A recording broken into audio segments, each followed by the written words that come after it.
Pelajaran dari sejarah Pancasila bagi generasi muda.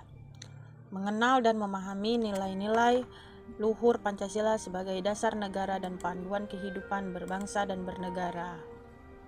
Disusun oleh Lilis Mariani, nomor induk mahasiswa 0560400949, Prodi Administrasi Negara, Universitas Terbuka Samarinda. Pancasila lahir dari pidato Soekarno pada sidang BVUPKI 1 Juni 1945 sebagai dasar negara Indonesia. Peristiwa ini didahului oleh janji kemerdekaan Jepang pada 7 September 1944 yang kemudian membentuk BVUPKI untuk mempersiapkan kemerdekaan Indonesia. Sidang selanjutnya pembentukan panitia 9 dan sidang PPKI pada 18 Agustus 1945.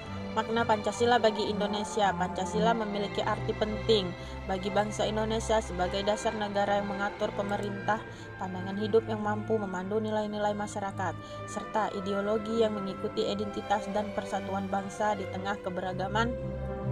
Pancasila menjadi pedoman moral, sumber hukum utama, dan landasan dalam setiap aspek pembangunan nasional untuk mencapai tujuan negara yang berdaulat, adil, dan sejahtera.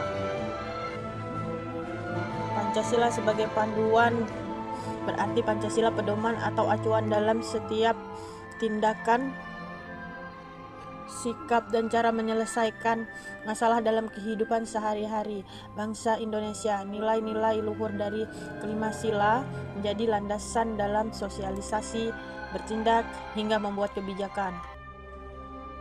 Peran generasi muda terhadap Pancasila meliputi mengimplementasikan nilai-nilai Pancasila dalam kehidupan sehari-hari, melestarikan budaya dan kebinekaan, menjadi agen perubahan positif melalui pemikiran kritis dan pemanfaatan teknologi, serta pengamalan nilai-nilai Pancasila untuk persatuan dan kemajuan bangsa. Generasi muda diharapkan menjadi penjaga dan pengembang Pancasila sebagai ideologi negara. Pancasila dan toleransi beragama saling terkait erat, di mana Pancasila menjadi dasar filosofis dan etika bagi kerukunan antar umat beragama di Indonesia. Sila pertama Pancasila, ketuhanan yang Maha Esa, menuntut masyarakat untuk menghormati dan menghargai keberagaman keyakinan. Prinsip Pancasila lainnya seperti kemanusiaan, persatuan, dan keadilan sosial juga memperkuat toleransi dengan menciptakan landasan moral untuk hidup rukun dan menghindari konflik. Pancasila di era digital diterapkan dalam mengedepankan nilai-nilai luhur bangsa dalam penggunaan teknologi dan internet untuk melawan tantangan seperti hoaks, ujarnya kebencian, dan penyalahgunaan media sosial. Penerapannya melibatkan penguatan literasi digital, pendidikan karakter berbasis Pancasila, kolaborasi untuk regulasi, dan pemanfaatan teknologi untuk tujuan positif dan persatuan, sehingga teknologi dapat menjadi alat kemajuan bangsa yang beretika. Contoh pengamalan Pancasila meliputi hal-hal seperti menghormati agama lain, sila ke-1, tolong-menolong sesama manusia, sila ke-2, menjaga persatuan dan kesatuan, sila ke-3, mengadakan musyawarah untuk mencapai mufakat, sila ke-4, dan bersikap adil terhadap semua orang, sila ke-5. Pengamalan ini bisa diterapkan di berbagai lingkungan mulai dari keluarga, sekolah.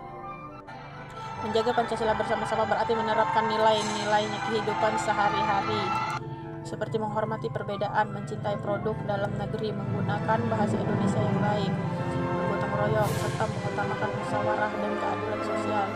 Ini dapat dilakukan dengan mempromosikan toleransi antar umat beragama, menjaga persatuan di tengah keberagaman budaya, dan berpartisipasi aktif dalam kegiatan positif di masyarakat.